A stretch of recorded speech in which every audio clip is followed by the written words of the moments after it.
So That's good so morning, cool. everyone. As you start coming on in, it's Nick Perro on the Sick of This show, and I'm bringing my friend Sherrod from Centered America over to discuss with us some hot takes of the day, how we can work together, and different ways that we can begin building collaborative spaces across the progressive and pro-constitutional sphere. Um, Mm. where there's a void Yeah, and there's a vacuum, and how we can start doing things together locally. So good morning. Do you mind introducing yourself to people as they come on in? yeah, of course. Good morning. My name is Sherrod Swaney. I'm the director of a 501(c)(4) organization called Centered America. We are pro democracy. We are trying to defend democracy and resist authoritarianism.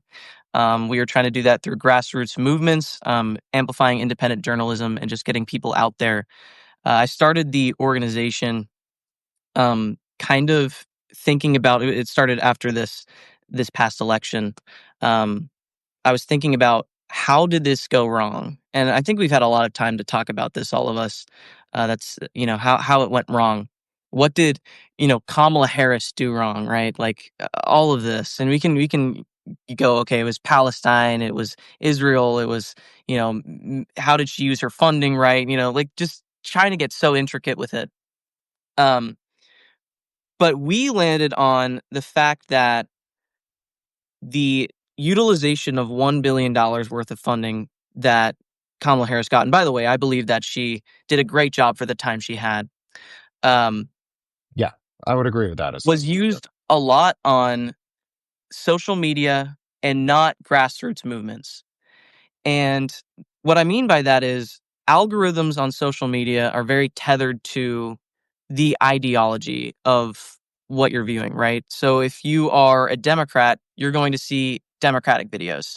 If you are a conservative, you're going to see conservative videos. If you're independent, you're going to see independent videos. That's just how it works on all platforms, TikTok, Instagram, everything. If you're utilizing a ton of that funding on social media, you're going to get those videos, right? We're going to be keeping in that sphere. You're not going to get a lot of people that are wanting to vote for you that are on different sides. Um, so we decided, hey, we need to start an organization like Turning Point USA for pro democracy and anti authoritarianism, and really try and get people out. That's awesome. I love it. It's also sort of what we're missing, um, or it feels like what's missing, because in a lot of ways, from my view, as someone who is outside the Democratic establishment, but looking in as a both a concerned citizen and someone who's now has somewhat of a voice in the community, is we were lacking community building and local building. And it was Yeah. all this big name, big money, like invest in what I saw was it was invest in like superstars and Yeah. big, big concert like things that get people fired up just a little bit for like a day or two.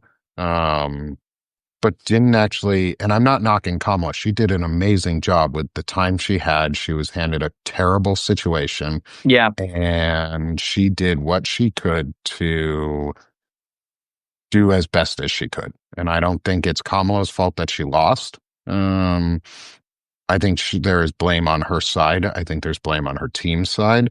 But I think it's a lot to do with the fact that Biden hung on too long and didn't do Oh, yeah. what he said he was going to do, which was pass the generational torch to Kamala. And I think if he had done that and allowed for a true like presidential primary on the left, we would be in a um, different place than we are. Yeah. Um, and that being said, I also don't want to look back, as Kamala said, is let's unburden Yeah. ourselves from the past. Like let's un Exactly. let's not put our heads in the sand and then go, oh shit, we can't do this because last time we failed, so we're not even going to try. Well, And screw that. and that's what we were trying to do is we go, okay, you can have the conversation, you can go through all the ways it went wrong, but at the end of the day, it's how we move forward, right? What does being centered look like? And we've gotten a lot of comments that they're like, how are you centered in your views, right? From a lot of the right wing, Yeah. MAGA extremists. They're like, what? How are you centered in your views? You're not centered, right? Being centered doesn't mean capitulating to Trump, right? Yeah. We, as people who are centered, of course, we're voting Democrat, um, but that doesn't mean that we aren't centered. We went, to DC to talk across the aisle at the Principles First Summit that actually got threatened to be bombed by Enrique Tarrio, but we. We went across the aisle and talked to Republicans that are very deeply against this. They were Yeah. very disillusioned with the Republican Party, and it kind of formed this idea that it's not, a extremist issue. It's let's work together to get something going. That's more focused on grassroots door to door messaging, community, you know, college campuses. Which what happened to Charlie Kirk is like I didn't agree with him. I think that he spewed hate, but I don't agree with political violence.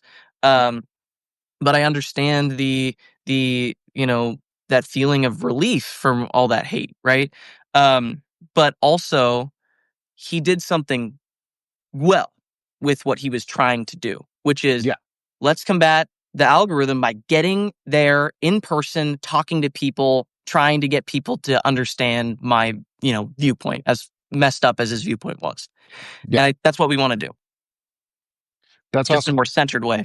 Yeah, I like that, the discussion around centered. So let's talk about that idea of centered a little bit, because I think people confuse centered with left versus right or Democrat versus Republican, and not centered as in my opinion, centered is we agree on a central point where discussions can begin from, such as humans deserve dignity.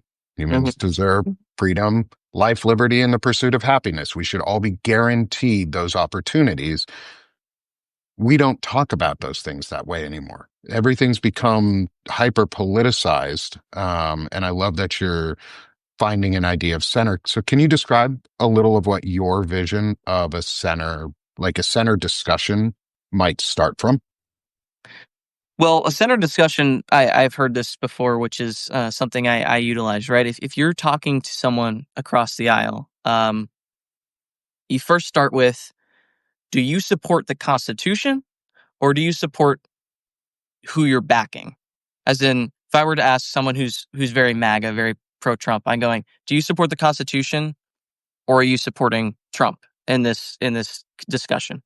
And you can kind of guess, you can kind of like get an answer of, can I have a conversation with this person based on what they answered to that question? Um, being centered does not mean being pro who's in office. It's I want to make sure that we are keeping everyone accountable, every politician accountable. We are under the Constitution. We are very pro Constitution. We're very, pro John Locke, right? Life, liberty, and Yeah. the pursuit of happiness. The idea that we left the state of nature in order to, form a government to protect our property, and things like, gerrymandering, where we are not picking our representatives for ourselves, right? I live in the state of Missouri. They just redistrict the congressional district 5, um, and that put a ton of voters who live in Kansas City, that doesn't give them the ability to vote for the candidate of their choice. That is against life, liberty, and the pursuit of happiness. That's against life, liberty, and property. Not being able to vote for the representative of your choice, and that is not centered, right? Most people, like you see in studies, Pew Research, are more centered on their views. Um, and there's also Pew Research studies where they showed, back in the last election cycle, they were showing Trump's policies and Kamala Harris's policies, and they just didn't show the names. They didn't show Donald Trump. They didn't show Kamala Harris, and more people sided with Kamala Harris's policies. That's Yeah. just the truth. It was like 80% or something sided with Kamala Harris's policies. Um, and then they found out the names, and they were like, "What?" Because they're more aligned with their leader, not with the actual policies. Yeah. So Yeah. that's That what being makes centered sense. is. That makes sense. So let's talk about that then. In the centered point of all this discussion, especially around things like what happened with Charlie Kirk, with the Yeah. shooting in in Utah. And then over the weekend, we had Brian Kilmeade advocate for state euthanization or murder of homeless people, which includes veterans, which means Brian Kilmeade, and these are not your words, these are my words on this, but I'm going to stand by them, is Brian Kilmeade advocated for murdering veterans because there's at least one veteran that is homeless and unhoused. And Brian Kilmeade did not say, don't murder those ones. He just said, kill homeless people. Yeah. And I think we've seen the actions of that rhetoric and propaganda. Um, and I know from my own experience, but also from the research that's done, is a majority of people want gun reform of some sort. Mhm. Can you talk about like what you and your team's thoughts might be around gun prevention or gun violence prevention tools or 100 legislation? 100%. So for me, we have to start at what is going to be the most, you know, easy to pass, which is most people support registration for guns for firearms. Most people support gun background checks. Um, and those are the things that we have to talk across the aisle about. Um, I think that gun violence is getting out of control. I think that the polarization when it comes to gun violence is just it's deeply disturbing, especially after Charlie Kirk. And we're trying to center the discussion because they're looking at it's the trans people, right? It's trans gender this whole spewing bullshit. But you can kind of get into okay, but the majority of conservatives support gun legislation. Yeah, It's just the truth. Um, and if we are going to have a conversation, that conversation has to be about the majority. It's yeah, always been that way. Plurality is how we run our election cycles. Um, and even minority has power. But majority of people want something. Let's talk about it. Let's go for it. And I think what's happening right now is that a lot of people in office, congressional representatives, are voting with the donor class or voting with the NRA, and they won't uh, side with gun legislation. Of course, we have the Second Amendment, but just because we have a Second Amendment does not mean that it can't be regulated. Just like free speech, we can't go into a building and go, I'm going to incite violence on this building, on this public building, without consequences. The yeah, freedom of speech is regulated. So can the Second Amendment. And so this idea, this extremist idea that we have a Second Amendment, it can't be regulated, is wrong. It's easily able to be, argued against that it can be regulated. yeah. Um, And it says so so in the actual Second yeah, Amendment a too. well-regulated militia, right? Yeah, like it starts with a well-regulated militia, which means they wanted regulations. The founders and those who put that in said we should probably regulate the militia so that they don't get out of control. Yeah. Um, and I think that's a great point too, is we need to stop quibbling with their words and their framing of the argument. So continuing on the gun legislation piece and that's sort of it, but tying it into local. Um, how are you at Senate America, you and the team in general, working to advocate for these measures on a local level? Well, a lot of it is grassroots movements, door to door outreach. We're a 501c4 organization, which means we can lobby at the federal level. We were incorporated in January, but we are working on getting funding to do town halls, to go door to door. For an organization that takes insurance, we need to protect ourselves. We need to protect ourselves legally, right? We Yeah. need lawyers, right? But we wanted to go door to door. We have flyers, we have, brief info, graphs that we've already printed out, where we want to talk to people face to face about these issues because a majority supports them.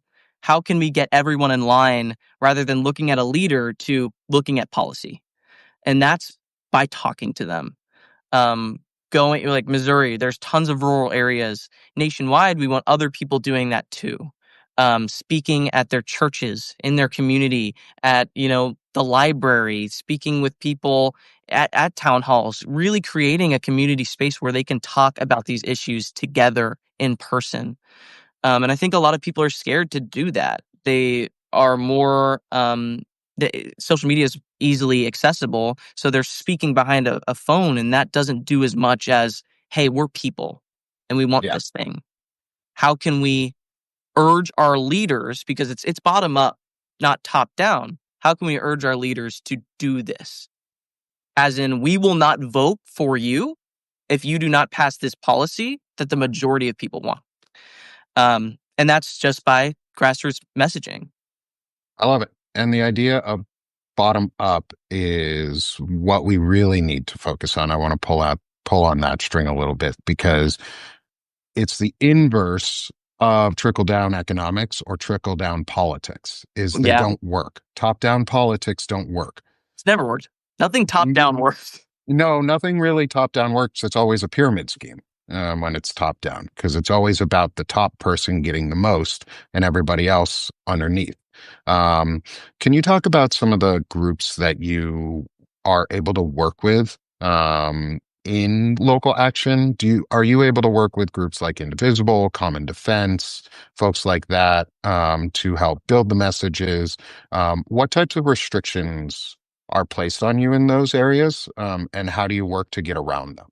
So, what's cool about a nonprofit organization is I think a lot of people see it as very restrictive when I see it as very non-restrictive. Um, we don't have to. We're tax exempt. That's a big thing for getting funding and not having to go through all of that. Paying tax quarterly.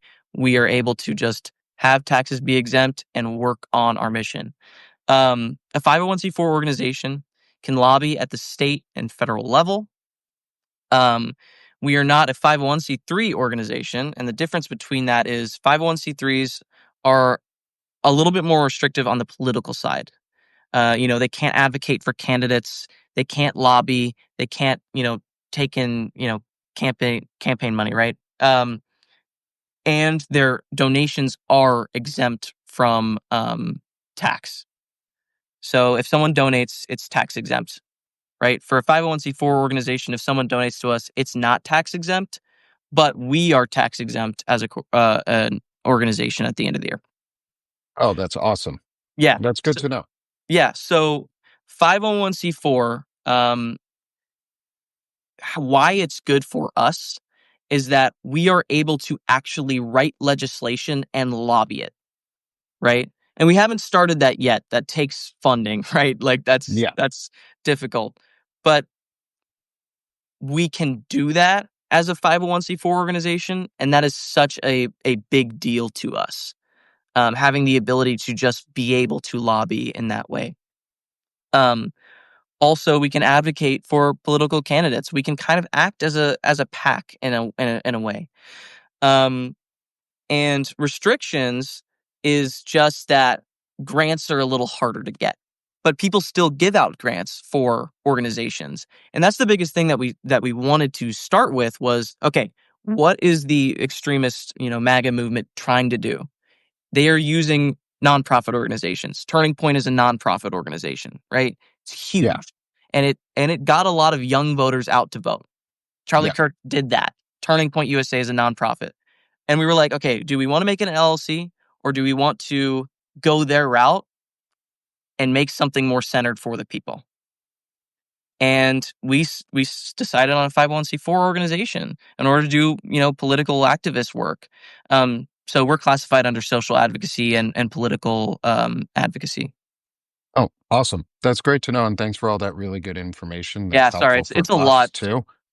No, it's great. I love it because with the work that I do with Banner and Backbone, and my own publication, we want to make sure that we're able to advocate the most effectively too, for the largest crowd in the best ways.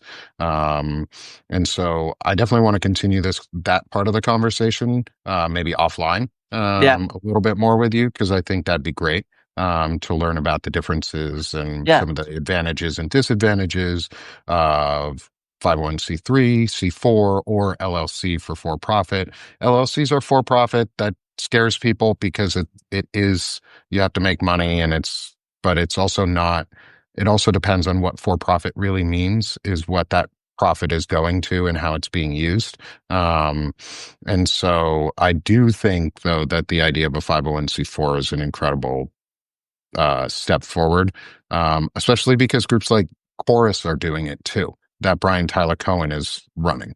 Um, and that's more of a national level, but sticking more on the local level, because this is really where the discussion begins, and where we all really have to start focusing is, other than trying to run town halls and things like that, what are you advocating for, um, in terms of, or how are you working with other groups to get the advocation out as quickly as possible, and maintain it without a partisan lens, um, even if it's partisan issues, because that's really, I think, what is getting us the most trouble right now is we are so extremely divided on, we've decided issues are partisan when they're not.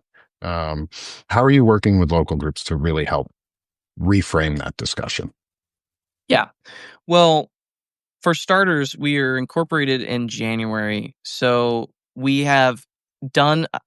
Actually, I'll give you a good example of something we did. Okay, so there was a data center being built here in the city of St. Louis, a huge data center in the suburb of St. Louis, St. Charles, Missouri, and they didn't know what company it was. They didn't know if it was Google. They didn't know if it was OpenAI. They had no idea what was going on. And that was a huge deal. People were going out, Republican, Democrat, they were all going out and they were protesting this data center. They didn't want it to buy their homes. They didn't want it to use our water source. They didn't want it to be loud by where they lived. It was right by a neighborhood, right by a residential neighborhood. It's huge, 500 acres, bigger than Six Flags amusement park, right? Um, and we were like, holy shit, this is the perfect thing that we can do to help be centered, right? Let's Yep. advocate for that. We contacted city councilmen. We got all of our family members to contact the city council members and reject this proposal for a data center. We went out, we donated with our nonprofit funds to an organization and change.org to get this taken down. And they rejected the data center. So that's something that we advocate for is local issues. If you are seeing that there are Republicans and Democrats coming against a data center, for example, get in on that.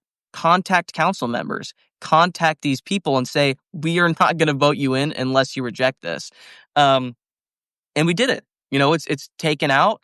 The proposal is done and gone. We found out that it was Google that was the company behind it. And yeah, so things like that locally.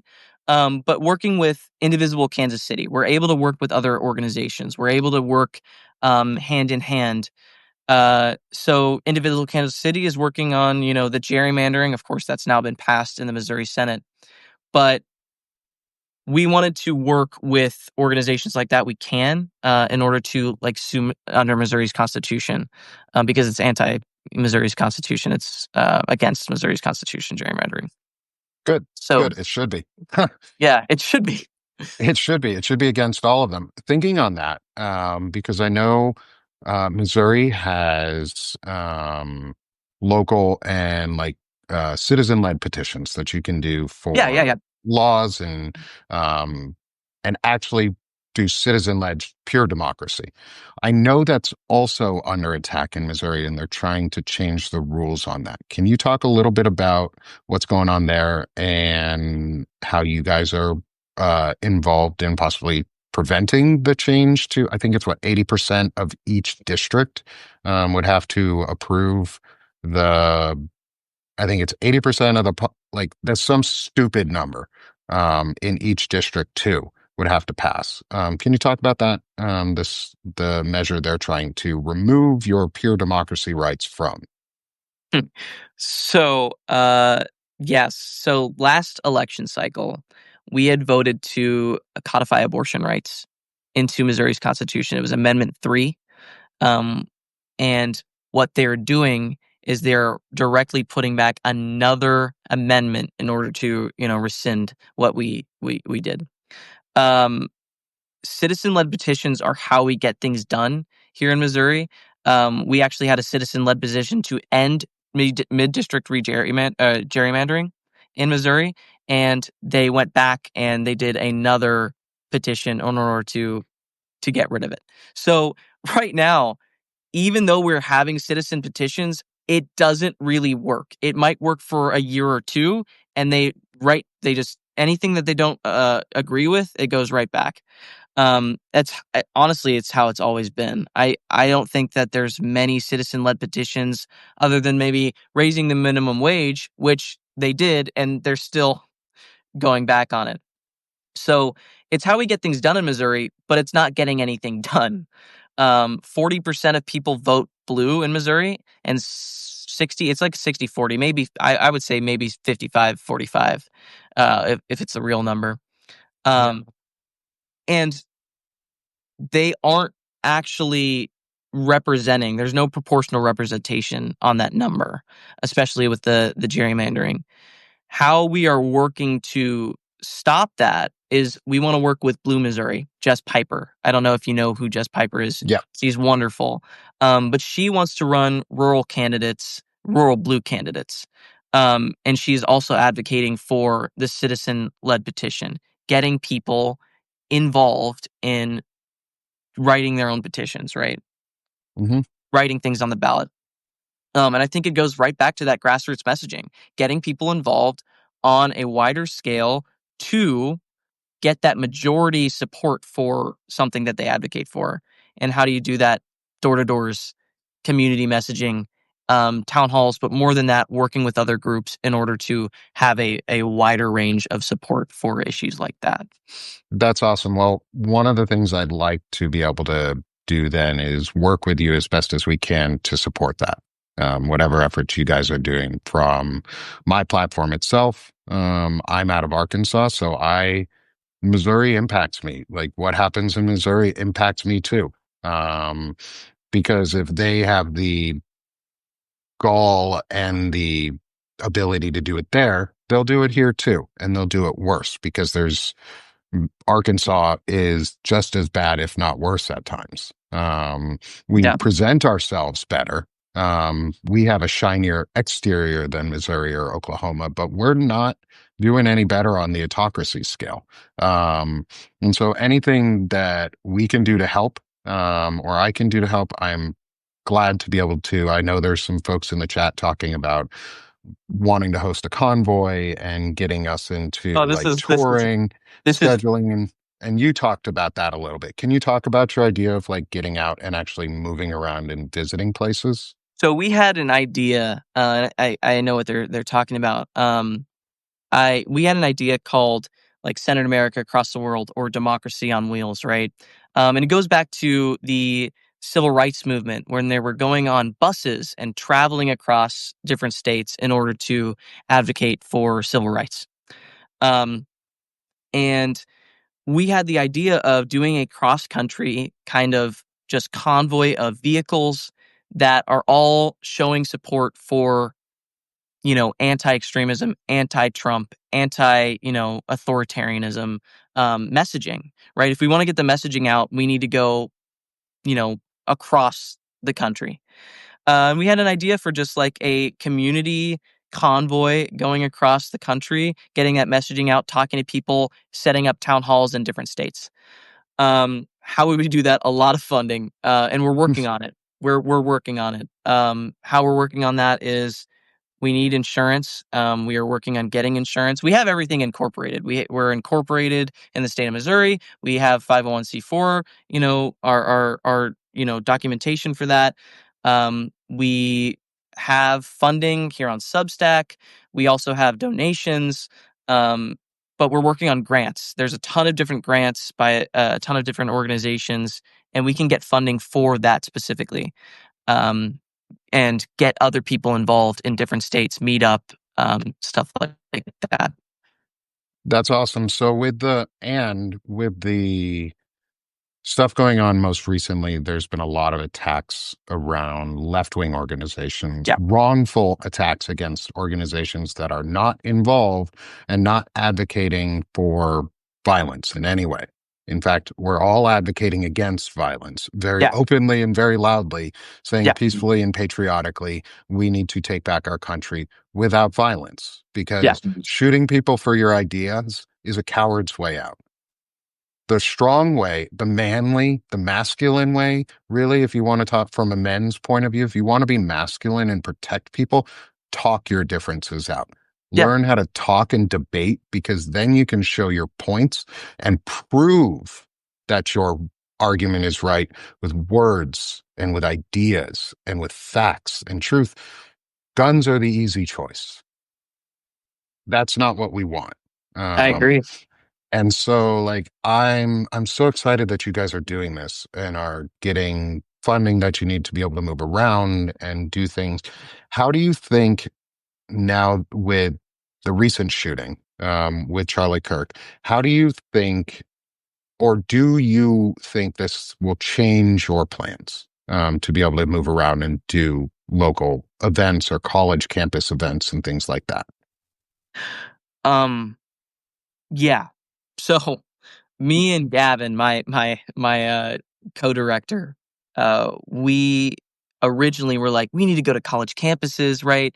And also, while I'm talking about this, it's only been a couple months. We're trying to do as much as we can. We've done, you know, a couple things that were really impactful to local and nationwide, but we're still working hard on trying to get funding to do these things.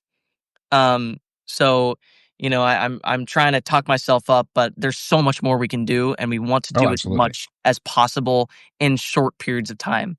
Um, but with this issue, it changes things because our idea for we want to go on college campuses, we want to get people out, we want to do this convoy. Now there's this level of who will be subject to violent attack, which shouldn't be the idea of resisting or a nonprofit organization at all. It shouldn't even be in the picture of how can we protect ourselves and people like ourselves or our supporters, people that are in the Center America community, people in Banner and Backbone, how can we support those people and make sure that they aren't targets of violence? That's Yeah. a whole entirely different picture now. It was, "Oh, we can go to college campuses." Now it's, "How do we go to college campuses without being killed?" Like, that Yeah. is fucking crazy, sorry. That it's just No, it's go insane. ahead, Like, man. it's hard to picture, and so now we need to think about security. Now we need to think about, you know, um protecting ourselves with, you know, how can we set up a college campus, town hall and get security or do we need like bulletproof vests? Like what like it's just completely insane to think about. Um and so because it's so recent, the plan for that, it, we haven't discussed it as much as I think that we are going to have to. Yeah. Um because it's a big deal. Um Yeah, and it's a scary deal. And yeah. as a veteran, I went to Afghanistan to fight against this type of government. I went to Afghanistan and now we brought it home. Like, it is a betrayal of everything we fought for the last 20 years in Afghanistan and in Iraq, and in the years before that in Desert Storm, the years before that in Vietnam and Korea and World War II. And I was talking to my dad about this a little bit yesterday, and I wanted to bring up a point he made is and this is slightly off topic from but I want to wrap it back in, is we're a generation removed from Nazism. The generation that lived it, that fought it, are dead. They're gone. Almost every single veteran from World War II, almost every single person who has a living memory of World War II is gone, old, or doesn't have the voice to speak out in the way that they could or used to be able to. And we've fallen because of it, because we don't have that almost trauma anymore. We had thought we had moved past it. How going forward do you plan to continue to use and build Center America to remind people of what we're fighting for rather than just what we're fighting against? That's a loaded question. It is a loaded question and But it's a tough one. it's it's it's true, right? Like it's something that we need to talk about. Um, Reminding people that this is authoritarianism is really hard, because people are able to get up out of their beds, they can go see a movie, they can go to school, right? And a lot of people have the privilege of still speaking online, right? They have the privilege of doing these things, yet and so they have this kind of, I don't know the word, kind of like ignorance to the fact that this is authoritarianism. They don't even know. And honestly, sometimes I find myself with that, right? I have to remind myself and go, this is what's going on. Not because I don't know it, but because I am a white straight male, right? And because of that, I am not going to experience the level of oppression that is going on marginalized communities. I can't. And I have to remind myself that that is going on and I have to Yeah. fight for it. And so having to remind myself and other people is hard. But I think the best thing that we can do is look at the past, right? I was doing a live before, but I was talking about On Tyranny, Yeah. by Timothy Snyder. The fact that even during Nazi Germany, before, Hitler really came into power, journalists were saying that will never happen. It will never happen. They will never, oppress the Jewish people. They'll never, violently, kill them or send them to concentration camps. They were saying this. They were saying there's no way that Hitler will ever do what they're going to do, what he says he's going to do, because we have systems and institutions that will protect us from that. Yeah. Okay. That's Lies and slander. yeah, 100%. And so now we have to frame it as look at the past and compare it to now. We still don't have institutions that will protect us. We have to protect the institutions in order for them to protect us. Yeah. And how do you do that? How do you message in that way? And I think it's a conversation that we all need to have because it's a lot more, it's a wide conversation, but I think it has to do with going to the past, comparing it to now, and explaining that just because you can wake up in the morning doesn't mean that people are being oppressed. Just because the sun rises doesn't mean there's darkness. There's not darkness coming out of Washington, D.C., right? Like, and it's also scary with what happened with Charlie Kirk. They're like, it's the left, it's the left, it's the left. Bullshit. But they're saying it's the left, it's the left, it's the left. And then they're advocating for a concentration camp. Like they're advocating for concentration camps, basically. They're advocating for a facility that's surrounded by alligators and joking about it with AI images, laughing about the slaughter and killing of families, breaking up families. Like that to me is horrendous, horrifying, and something that we desperately need to get on. And so in these community town halls, these convoys, these, messaging across the aisle, going to places like DC, covering it on hand, firsthand, speaking about how just because you can wake up and do and make breakfast doesn't mean that people aren't being oppressed and doesn't mean we aren't actively living through authoritarianism. Yeah. And I think that's an important reminder is authoritarianism hits communities differently depending on how you look and how closely from an outward appearance you align with the regime or with whoever's in charge, the dictator, the authoritarian, the fascist, whatever they want to call Mm. themselves.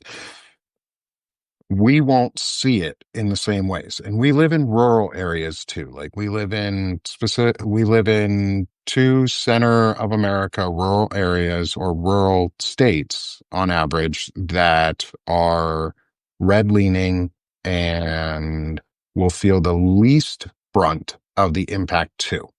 Um, how are you working on your messaging to really dig into that idea of, because you were talking about like how it feels differently for each of us, and sometimes we have to remind ourselves we're living through like the rise of a fascistic regime in America. Is how are you going out to talk to people about that? And what is your messaging like? What are some of the words and things that you're actually saying to people or using to help influence people and remind them that even though it's not touching you right now physically, it is still impacting you. Yeah. I think the best way that we can speak about it, especially young men, um, because young men, especially young white men, are completely oblivious. My peers, people that I went to school with, people that I'm in college with now, have no idea, and they are completely oblivious to it. The I honestly, I think it's more of the history perspective of it. I think you have to relate it to now. Um, Honestly, having conversations with extremists, I think, are always going to be difficult. And I don't know if we're ever going to be able to have those conversations with people that are pro MAGA. I think that we should. And I think we should, there's always going to be an after, right? We're going to have to live together. We're going to have to live alongside these people and still get back to that majority. Um, but we have to think about an after. And I'm not trying to, side away from your question. I'm trying to tie it in. No, no, no, absolutely. I think that when it comes to extremists, the conversation I don't think is now. I think it's we need to get the people that are the majority um, heard because the majority isn't being heard. And I think there's a lot of talk about how people don't understand, but Pew Research studies show and Reuters studies show that a lot of people, like 70% of people, are watching very intently on what's going on with Trump.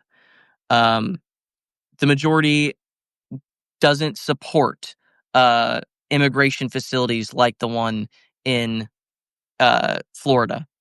So I think the conversation isn't trying to convince people that we're under authoritarianism, it's trying to bring it to light. And I think that they don't want it to be brought to light. I don't think they want people to go, hey, are we seeing the same thing? Right? Yeah, Hey, this is what we think it is, right? Um, And I think a lot of people know that. I think the majority of people know that. And we are only seeing the extremist rhetoric, which is oblivious to it. yeah, Um, and so I think it's about bringing it to light. How do we need to do that? Honestly, I think it has to do with organizing on a community scale, but also utilizing social media in a way that works. Um, because social media is all algorithms. Sorry to make this a yeah. long answer, but No, take all the time you want, man. social media is a very difficult tool to use because algorithms work to against people, right? Yeah, If you're under one box, you're going to be in that box. How do we get out of that box? Um, and I think it's using it left and right.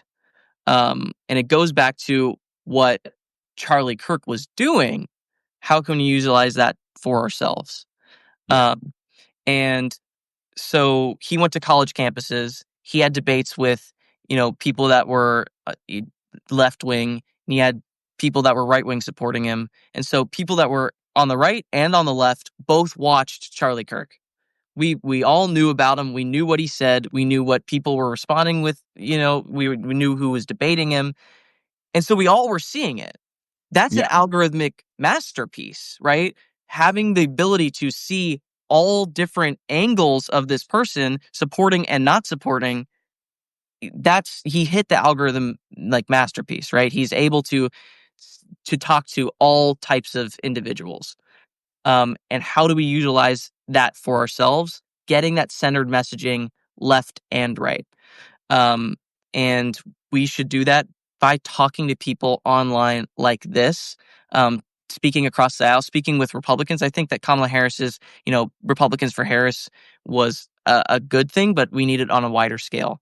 Yeah. Getting other people that are against Trump to speak with us and sit down with us and talk on social media.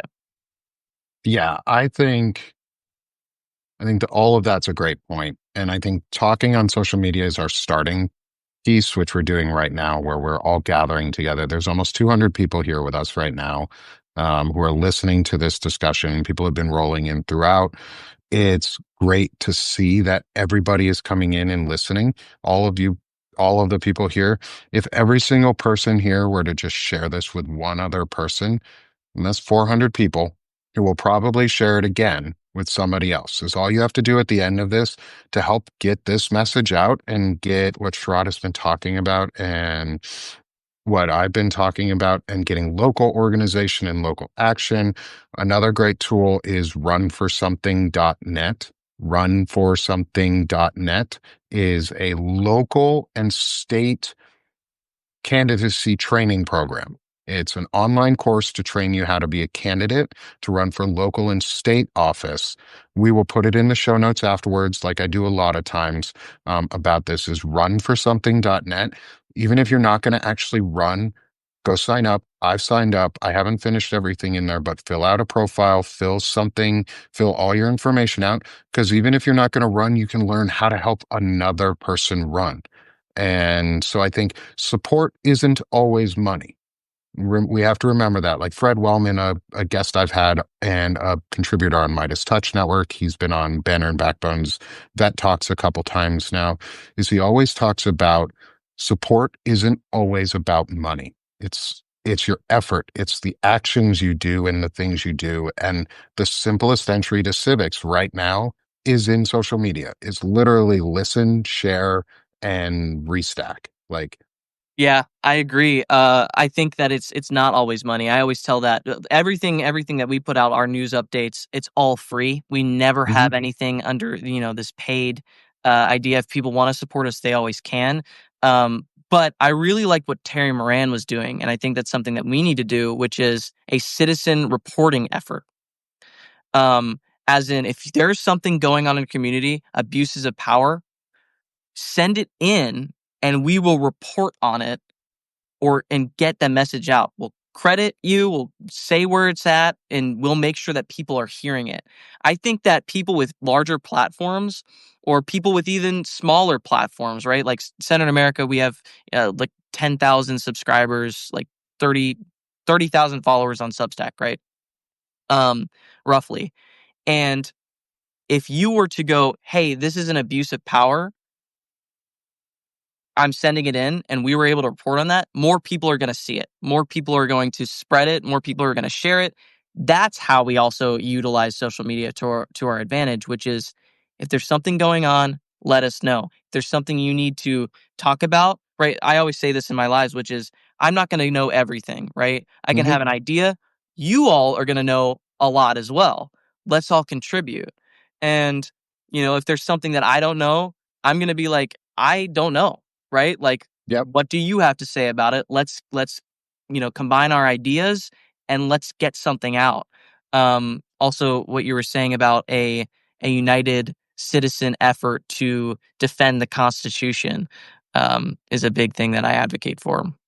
Which is awesome. So I want to pull on that thread a little because something that Banner and Backbone is starting to do is we're putting out ideas for constitutional amendments. We're advocating for amending the Constitution because I think we've been lied to for the last 40 plus years that the Constitution is unamendable, that it is stuck. that it is just a dead document that doesn't can't be changed anymore. But it has been.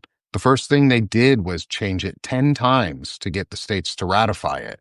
Like there were constitutional amendments almost every 20 years in our history up until not too long ago. Um, can you talk about like one? So one of the things is we're proposing six constitutional amendments at the moment. We're working on them. We're beginning to write them out and flesh them out in public too, and get feedback.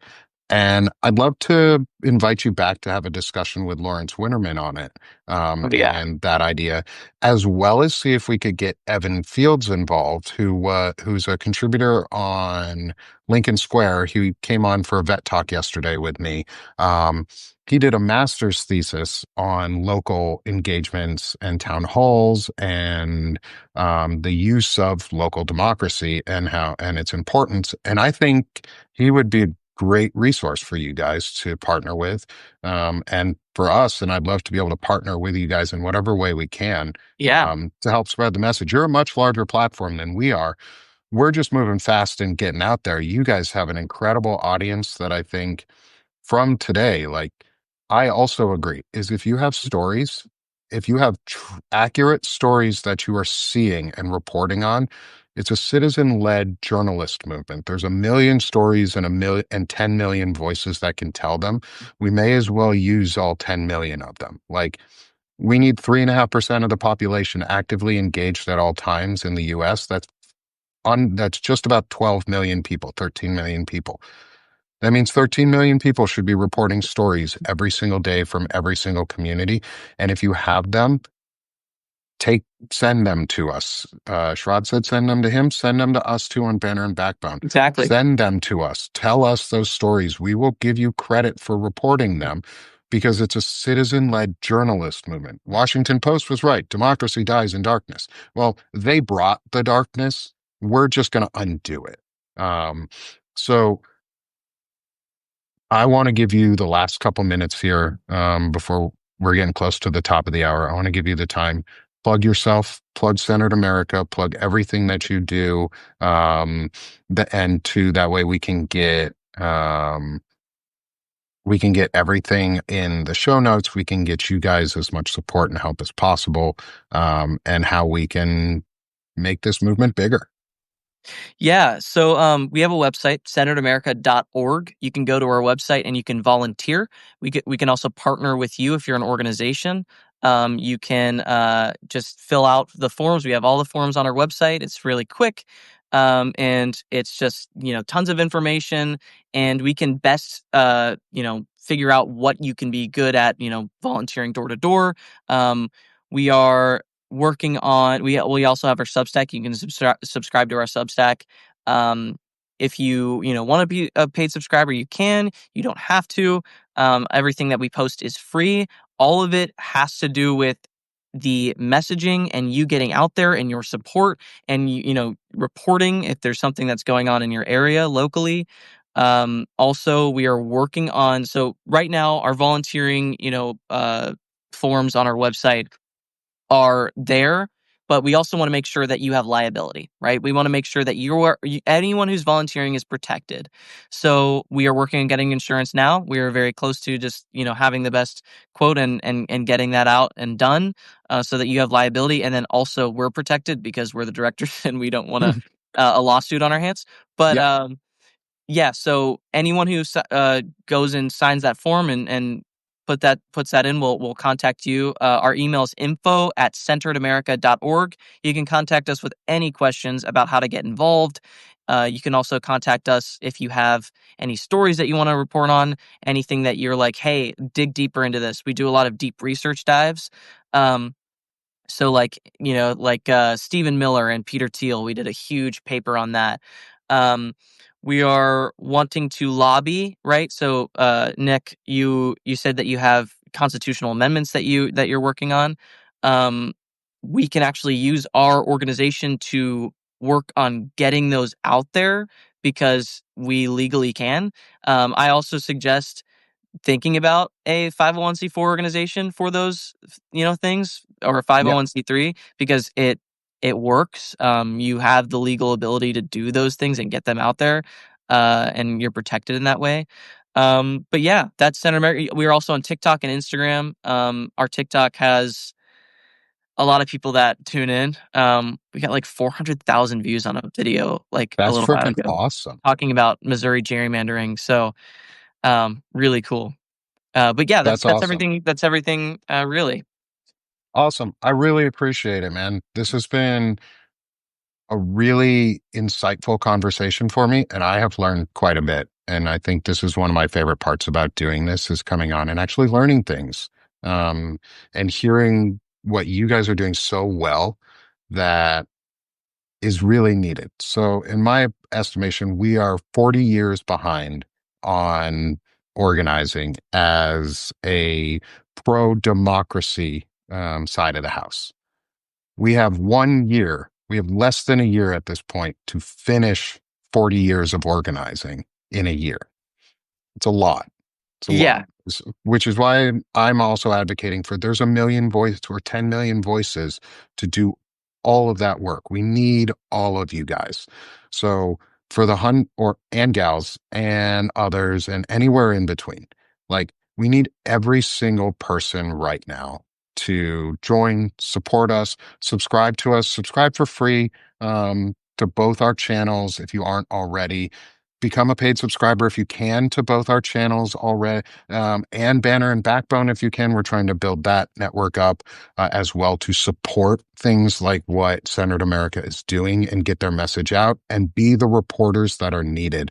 Um, so this has been like I said, this has been awesome, man. Like I truly appreciate it, and I really hope to have you back again soon. I think there's some really interesting discussions we can keep having, especially around policy issues, local organization, um, and actually before we go, there's a No Kings rally coming up, um, and I want to know what your thoughts are on it, and how we can all be prepared for it, because we have to go. Everyone should be out for No Kings.